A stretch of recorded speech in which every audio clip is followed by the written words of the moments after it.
राधिका और नवीन को आज तलाक के कागज मिल गए थे। दोनों साथ ही कोर्ट से बाहर निकले। दोनों के परिजन साथ थे और उनके चेहरे पर विजय और सुकून के निशान साफ झलक रहे थे। 4 साल की लंबी लड़ाई के बाद आज फैसला हो गया था। 10 साल हो गए थे शादी को, मगर साथ में 6 साल ही रह पाए। 4 साल तो तलाक की कार्यवाही में लग गए। राधिका के हाथ में दहेज के सामान की लिस्ट थी जो अभी नवीन के घर से लेना था, और नवीन के हाथ में गहनों की लिस्ट थी जो राधिका से लेने थे। साथ में कोर्ट का यह आदेश भी था कि नवीन 10 लाख रुपए की राशि एक मुश्त राधिका को चुकाएगा। राधिका और नवीन दोनों एक ही टेम्पो में बैठकर नवीन के घर पहुंचे।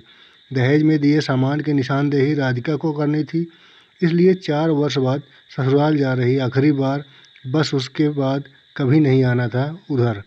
सभी परिजन अपने अपने घर जा चुके थे। बस 3 प्राणी बचे थे, नवीन, राधिका और राधिका की माताजी। नवीन घर में अकेला ही रहता था। माँ बाप और भाई आज भी गांव में ही रहते थे। राधिका और नवीन का इकलौता बेटा जो अभी 7 वर्ष का है, कोर्ट के फैसले के अनुसार बालिग होने तक वह राधिका के पास ही रहेगा। नवीन महीने में एक बार उससे मिल सकता है।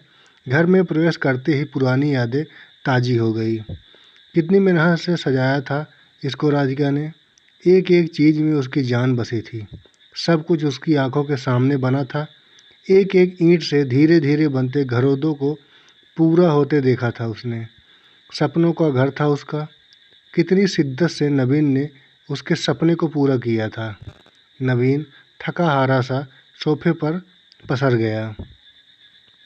बोला, ले लो जो कुछ भी चाहिए, मैं तुझे नहीं रोकूंगा। राधिका ने अब गौर से नवीन को देखा। 4 साल में कितना बदल गया है। बालों में सफ़ेदी झांकने लगी है। शरीर पहले से आधा रह गया है। 4 साल में चेहरे की रौनक गायब हो गई। वह स्टोर रूम की तरफ बढ़ी जहां उसके दहेज का अधिकतर सामान पड़ा था। सामान ओल्ड फैशन का था, इसीलिए कबाड़ की तरह स्टोर रूम में डाल दिया गया था। मिला भी कितना था उसको दहेज? प्रेम विवाह था दोनों का। घर वाले तो मजबूरी में साथ हुए थे। प्रेम विवाह था तभी तो नज़र लग गई किसी की, क्योंकि प्रेमी जोड़ों को हर कोई टूटता हुआ देखना चाहता है। बस एक बार पी कर भाग गया था नवीन। हाथ उठा बैठा था उस पर। बस वो गुस्से में मायके चली गई थी। फिर चला था लगाने सिखाने का दौर।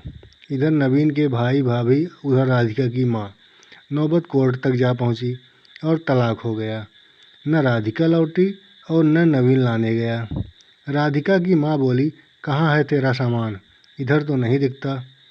बेच दिया होगा इस शराबी ने। राधिका बोली, चुप रहो माँ।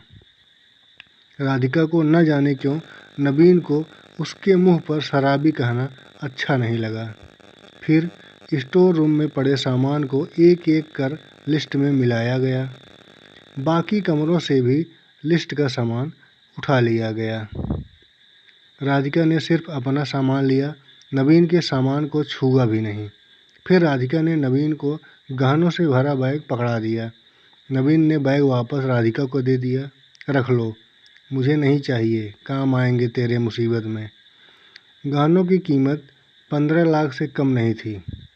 क्यों? कोर्ट में तो तुम्हारा वकील कितनी दफ़ा गहने गहने चिल्ला रहा था।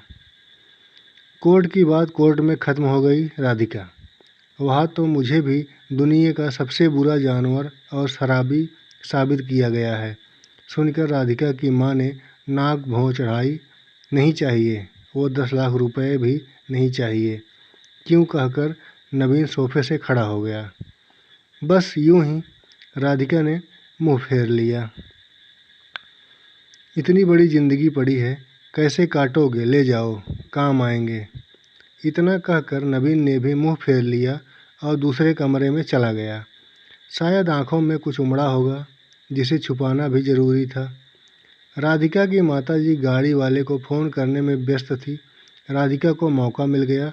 वो नवीन के पीछे उस कमरे में चली गई। वो रो रहा था, अजीब सा मुंह बनाकर, जैसे भीतर के सैलाब को दबाने की जद्दोजहद कर रहा हो। राधिका ने उसे कभी रोते हुए नहीं देखा था। आज पहली बार देखा, न जाने क्यों दिल को कुछ सुकून सा मिला, मगर ज़्यादा भावुक नहीं हुई। सधे अंदाज में बोली, इतनी फिक्र थी तो क्यों दिया तलाक? मैंने नहीं तलाक दिया, तुमने दिया। दस्तखत तो तुमने भी किए, माफ़ी नहीं मांग सकते थे? मौका कब दिया तुम्हारे घर वालों ने? जब भी फ़ोन किया काट दिया। घर भी आ सकते थे, हिम्मत नहीं थी। राधिका की माँ आ गई। वो उसका हाथ पकड़कर बाहर ले गई। अब क्यों मुँह लग रही हो इसके? अब तो रिश्ता भी खत्म हो गया। माँ बेटी बाहर बरामदे में सोफे पर बैठकर गाड़ी का इंतज़ार करने लगी। राधिका के भीतर भी कुछ टूट रहा था, दिल बैठा जा रहा था। वो शून्य सी पड़ती जा रही थी। जिस सोफे पर बैठी थी उसे गौर से देखने लगी। कैसे कैसे बचत कर के उसने और नबीन ने वो सोफ़ा खरीदा था। पूरे शहर में घूमी, तब यह पसंद आया था। फिर उसकी नज़र सामने तुलसी के सूखे पौधे पर गई। कितनी शिद्दत से देखभाल किया करती थी। उसके साथ तुलसी भी घर छोड़ गई। घबराहट और बढ़ी तो वह फिर से उठकर भीतर चली गई। माँ ने भीतर से पुकारा, मगर उसने अनसुना कर दिया। नवीन बेड पर उल्टे मुंह पड़ा था। एक बार तो उसे दया आई उस पर, मगर वह जानती थी कि अब तो सब कुछ खत्म हो चुका है, इसलिए उसे भावुक नहीं होना है। उसने सरसरी नज़र से कमरे को देखा। अस्त व्यस्त हो गया है पूरा कमरा। कहीं कहीं तो मकड़ी के जाले झूल रहे हैं। कितनी नफरत थी उसे मकड़ी के जालों से। फिर उसकी नज़र चारों ओर लगी उन फोटो पर गई जिनमें वो नबीन से लिपट कर मुस्कुरा रही थी। कितने सुनहरे दिन थे वो। इतने में माँ फिर आ गई। हाथ पकड़कर फिर उसे बाहर ले गई। बाहर गाड़ी आ गई थी। सामान गाड़ी में डाला जा रहा था। राधिका सुन सी बैठी थी। नबीन गाड़ी की आवाज़ सुनकर बाहर आ गया। अचानक नबीन कान पकड़कर घुटनों के बल बैठ गया। बोला, मत जाओ, माफ़ कर दो। शायद यही वो शब्द थे जिन्हें सुनने के लिए 4 साल से तड़प रही थी।